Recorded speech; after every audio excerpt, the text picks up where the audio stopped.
नमस्कार दोस्तों, मेरा नाम है रंजीत और आप देखना शुरू कर चुके हैं बिहार के संविदा कर्मियों का लोकप्रिय नेटवर्क न्यूज़ 444 न्यूज़ नेटवर्क। तो दोस्तों, एक बार फिर आप सबका मेरे चैनल में स्वागत है, हार्दिक अभिनंदन है।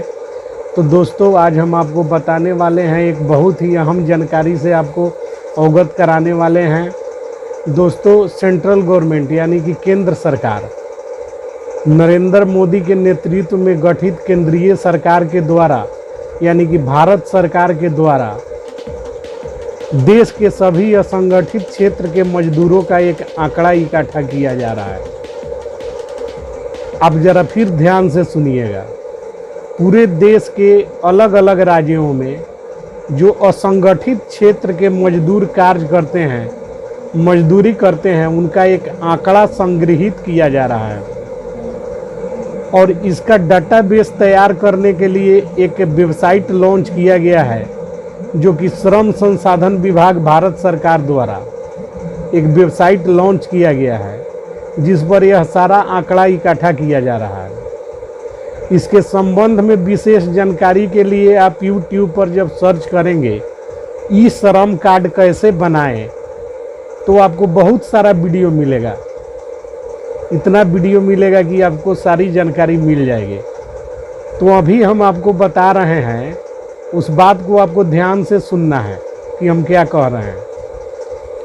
यदि मेरी बातों को आप ध्यानपूर्वक सुनकर समझ गए तो आप निकल गए, वरना दलदल में फंसे रह जाइएगा। मेरे कहने का अर्थ यह है कि भारत सरकार जो है पूरे देश के अलग अलग राज्यों में असंगठित क्षेत्र के मजदूरों का एक डाटाबेस तैयार करवा रही है।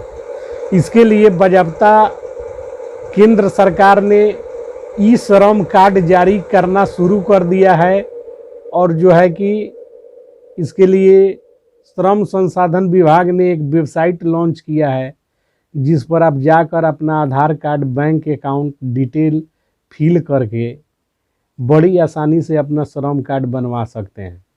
इसके लिए आपका जो आधार से मोबाइल नंबर लिंक होता है वह होना अनिवार्य है, क्योंकि उसी पर OTP गिरेगा। यदि आपके मोबाइल नंबर आधार से लिंक नहीं है तो उसके लिए आपको CSC में जाना होगा, क्योंकि CSC में अंगूठा लगाकर भी बनाया जा रहा है। तो आप YouTube पर जब सर्च करेंगे कि श्रम कार्ड कैसे बनवाएं, तो आपको बहुत सारी वीडियो मिल जाएगी, जिसमें आप इससे संबंधित विशेष जानकारी प्राप्त कर सकते हैं। अभी आपके काम की क्या बात है, इसमें संविदा कर्मियों का इसमें क्या लाभ है, उस चीज़ को मैं आपको समझा दे रहा हूँ। देखिए, चूँकि बिहार के संविदा कर्मी जिन्हें EPF की सुविधा नहीं है, मेडिकल सुविधा नहीं है, कर्मचारी भविष्य निधि की सुविधा नहीं है, ये सारे लोग असंगठित क्षेत्र के मजदूर के श्रेणी में आते हैं। क्योंकि सरकार ने जो मानदंड तय किया है असंगठित क्षेत्र के मजदूरों को चिन्हित करने के लिए, उसमें ये दो महत्वपूर्ण हैं, कर्मचारी भविष्य निधि यानी कि EPF आदि और मेडिकल सुविधा आदि जो होता है। जिन कर्मचारियों को नहीं मिलता है, उन्हें असंगठित क्षेत्र के मजदूर का दर्जा केंद्रीय सरकार और बिहार सरकार देती है। किंतु यह गहरे खेद का विषय है कि इस बात को बिहार के वैसे संविदा कर्मी जो असंगठित क्षेत्र के मजदूर की श्रेणी में आते हैं, न तो समझते हैं, ना ही इसे समझने के लिए रौदार है। बढ़ गया मानदेय बढ़ गया, भाई कैसे बढ़ जाएगा? मेरे कह देने से या आपके चिल्लाने से सीधे मानदेय थोड़े ही न बढ़ जाता है। इसके लिए अब डाटाबेस तैयार करने की बात हो रही है, इसमें संविदा कर्मी पीछे हट रहे हैं। जब आप अपना डाटा एंट्री नहीं करवाइएगा तो आपका जो है कहीं कोई रिकॉर्ड नहीं रहेगा। मेरे कहने का अर्थ यह है, मैंने अपना कर लिया है एंट्री और मेरा कार्ड जो आप स्क्रीन पर देख रहे हैं बन चुका है, इसमें कोई शुल्क नहीं है।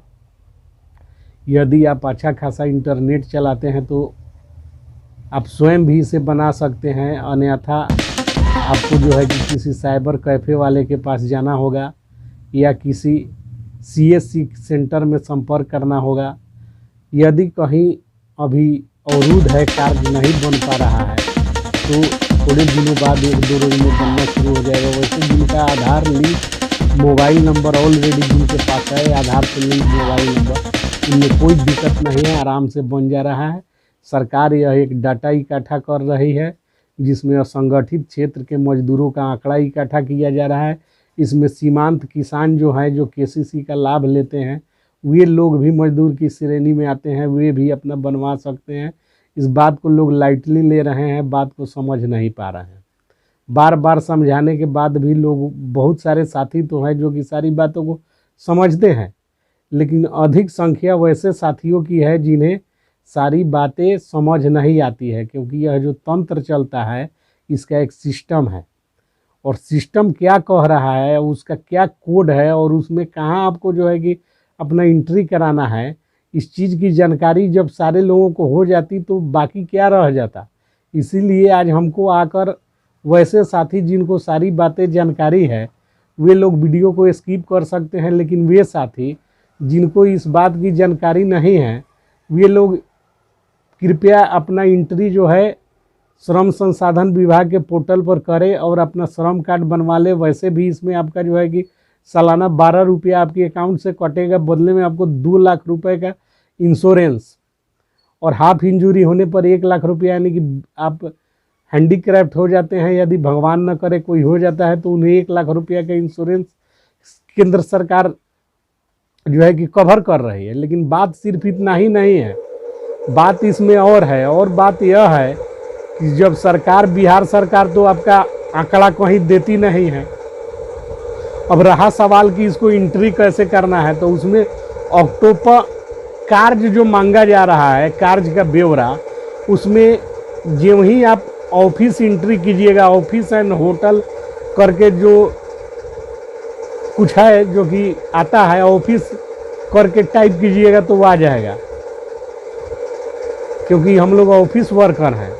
ऑफिस और होटल वर्कर टाइप कीजिएगा, आ जाएगा, उसको सेव करके अपना डाटा एंट्री कर देना चाहिए। हम लोग ऑफिस वर्कर हैं, हम लोग ऑफिस में वर्क करते हैं, और हम लोगों का ना ईपीएफ है।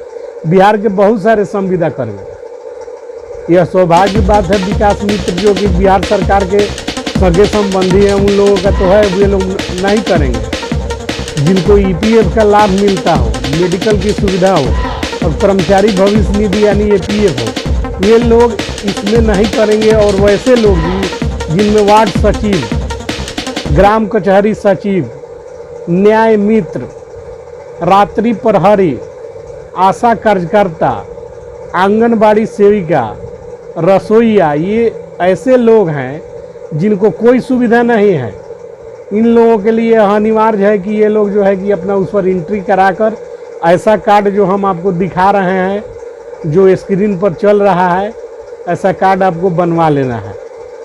तो यह एक मैसेज था जो हमने आपको दिया, आपको समझाने का काम किया।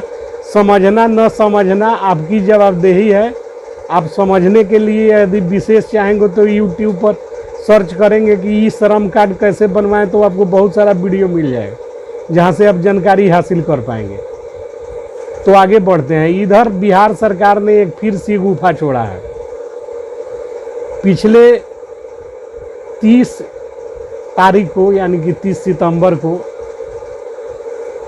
बिहार के श्रम संसाधन विभाग ने फिर जो है कि न्यूनतम मजदूरी बढ़ाने का काम किया है। लेकिन सरकार यह बार बार जो मजाक कर रही है संविदा कर्मियों के साथ, खुद इसका पालन नहीं कर रही है और अध्यादेश जारी कर दे रही है। तो इसके संबंध में भी बिहार सरकार को हम आगाह करना चाहते हैं कि ऐसा मजाक जो है कि सरकार बंद करे। तो विशेष आप लोगों से यही कहना था। आप लोग वीडियो को देखें, इसके लिए बहुत बहुत धन्यवाद। यह जो कार्ड है आप बनवा कर अपना डाटा एंट्री करवाने का काम कीजिए। धन्यवाद।